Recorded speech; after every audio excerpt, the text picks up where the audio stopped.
My daughter's always giving me skin products to try, and I always use them for a few days, and then I just get bored and stop.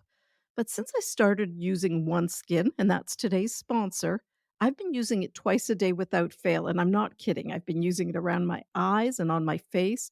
And within a week, I'm already seeing differences. It's easy to use, and my skin really feels soft, and I think it looks healthier. I'm sure you know this already, but stress, hormone fluctuations, and a lack of sleep can affect your skin.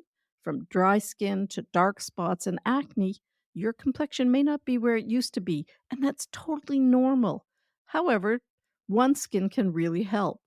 I like this company. It's an all women team of scientists, and they've developed a peptide called OS1, and it improves the health of your skin basically from inside out.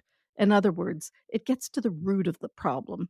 And as a physician, it's important to me that the benefits have been backed by studies. Now, for the first time, I'm recommending a skincare product to my daughter.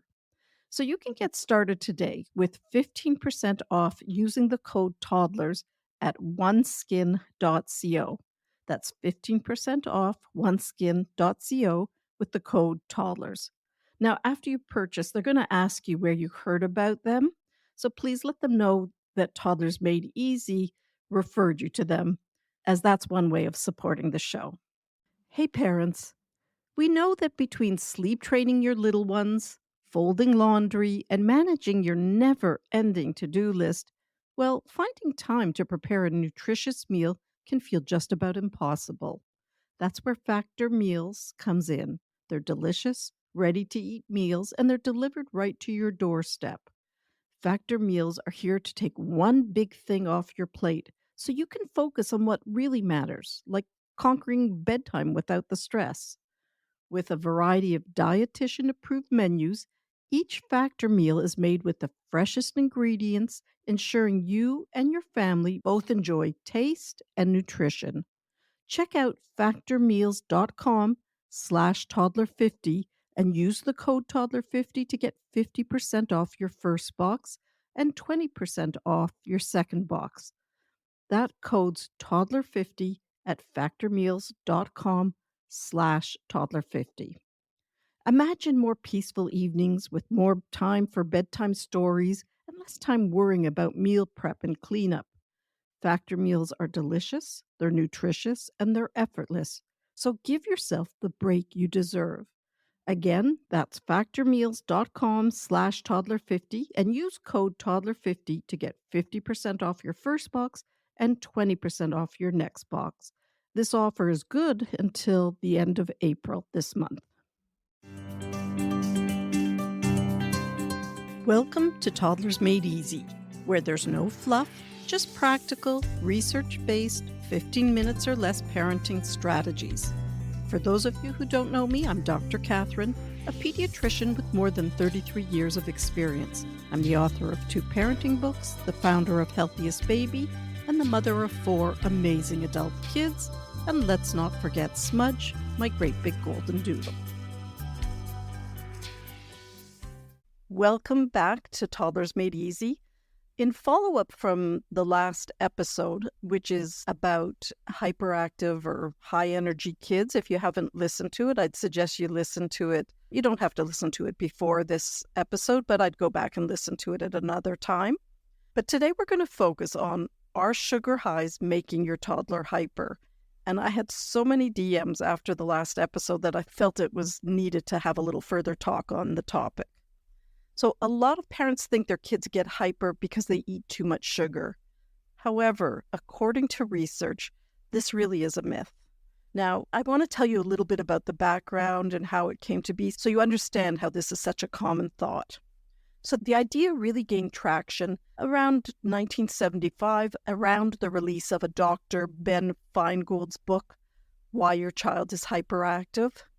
In his book, Dr. Feingold tells the story of a young boy who could be seen as the initial example of linking sugar to hyperactivity.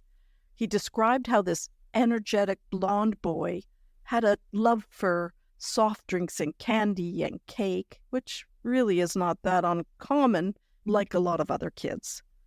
However, he also noted that the boy would become exceptionally overexcited after events like birthday parties or family holiday gatherings.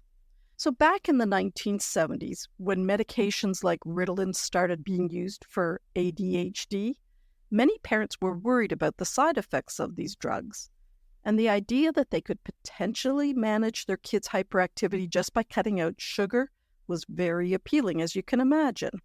So there were only a few studies back then when this idea came to fruition, and there were only a few studies that actually supported this viewpoint. They said that eating a lot of sugar could make the body produce more insulin, which in turn would lead to a boost in adrenaline and cause hyperactive behavior. However, the evidence from these studies wasn't very strong, and pretty soon other scientists began to doubt the findings. So in 1994, a very detailed study was carried out, and it answered the question about sugar and hyperactivity. It was published in the New England Journal of Medicine, and researchers tested average preschoolers and those whom parents thought their kids were sensitive to sugar. The twist was that nobody knew, not the kids, not the parents, not the research team, nobody knew who was eating sugar and who wasn't. So the researchers even checked urine samples to make sure that the diets were being followed correctly. The children were evaluated on 9 different cognitive and behavioral aspects, and they were observed every 5 seconds. So guess what the results were? The study found no link between sugar and changes in kids' behavior or brain function. An editorial accompanying the study was pretty straightforward, stating sugar doesn't turn a normally attentive child into a hyperactive one. A year later, a comprehensive review of all the published studies on the topic came to the same conclusion.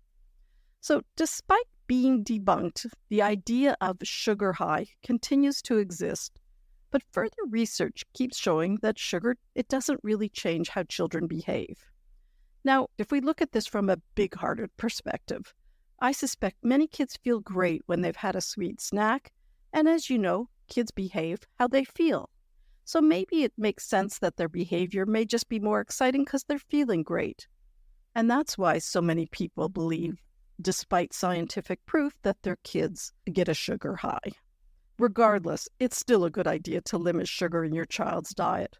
While it might not stop hyperactivity, reducing sugar can still protect your kids from obesity, heart disease, and so many other health problems. So that's just the quick tidbit for today. I want to thank you for listening in. I'm sure some of you will agree and others disagree with today's findings, and I'd love to hear your thoughts.